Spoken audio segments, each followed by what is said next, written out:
कृष्णा सुस्वागतम कृष्णा।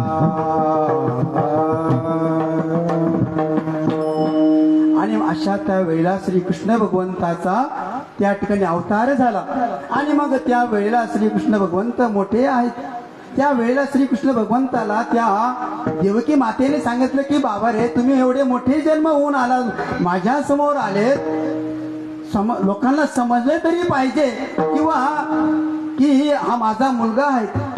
आणि त्यावेळेला श्रीकृष्ण भगवंताने काय केलं, छोटं रूप धारण केलं, लहान झाले, संकोचित झाले, ती छोटी बालक झाले आणि जन्म झाल्यानंतर देवकी त्या वेळेला श्रीकृष्ण भगवंत त्या वसुदेवाला काय सांगतात की बाबा रे, मला कुठं घेऊन जा।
नंदाच्या घराला मदने गोकुळाला।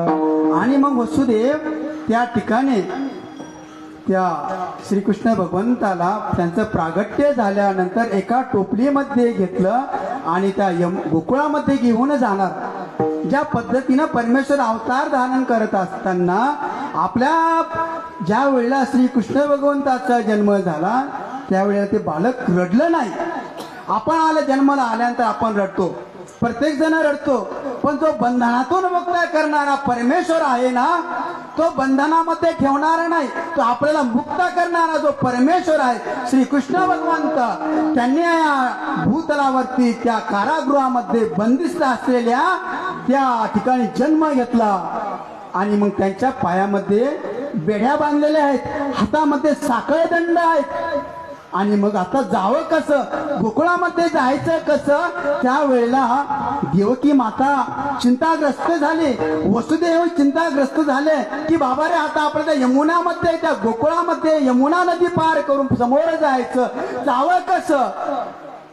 आणि मग त्या वेळेला त्या पायाची बंधने तुटती, पायामध्ये जे असलेले कमलापती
वसुदेवाने श्रीकृष्ण भगवंताला त्या टोपलीमध्ये घेतलं आणि समोर असलेले जे सप्त असलेले जे दरवाजे आहेत ना, ते दरवाजे उघडायला लागले.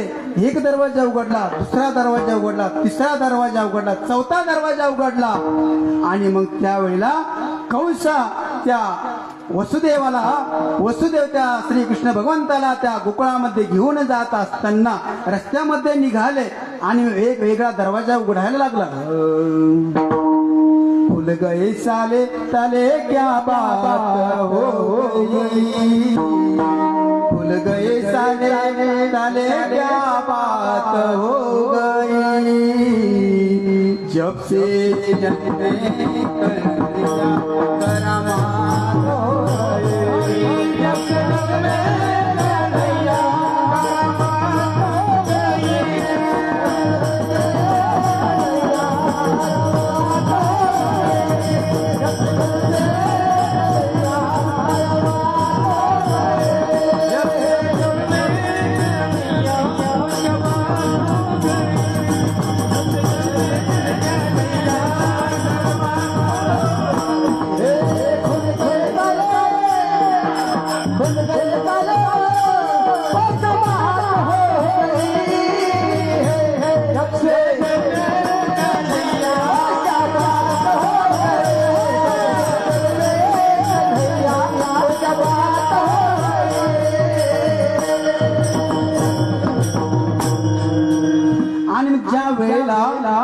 वसुदेव श्रीकृष्ण भगवंताला त्या गोकुळामध्ये घेऊन जात असताना फुल गए साले ताले क्या बात होई, जब से जन्मे कन्हैया करा बात हो गई, जब से जन्मे कन्हैया करा बात हो गई. आणि मग त्या वेळेला के वसुदेव श्रीकृष्ण भगवंताला त्या गोकुळामध्ये घेऊन जातात. रस्त्याने निघाले. यमुनाचा प्रसंग आहे. नदीमध्ये यमुना नदी खूप पाण्याने वाहते आहे आणि रस्त्याने पाणी वाहायला लागलं. डोक्या कमरापर्यंत पाणी आलं. गुडघ्यापासून कमरापासून तर छातीपर्यंत पाणी वाढत वाढत चाललं. श्रीकृष्ण भगवंताला त्या डोक्यावरती असलेल्या टोपल्यामध्ये वसुदेवाने श्रीकृष्ण भगवंताला टोपलीमध्ये घेतलं आणि रस्त्याने निघत आहेत. जो वडील आहे आजच्या काळामध्ये, कारण की कीर्तनकाराला बंधन असतं, चरित्र ते उच्चारावे देव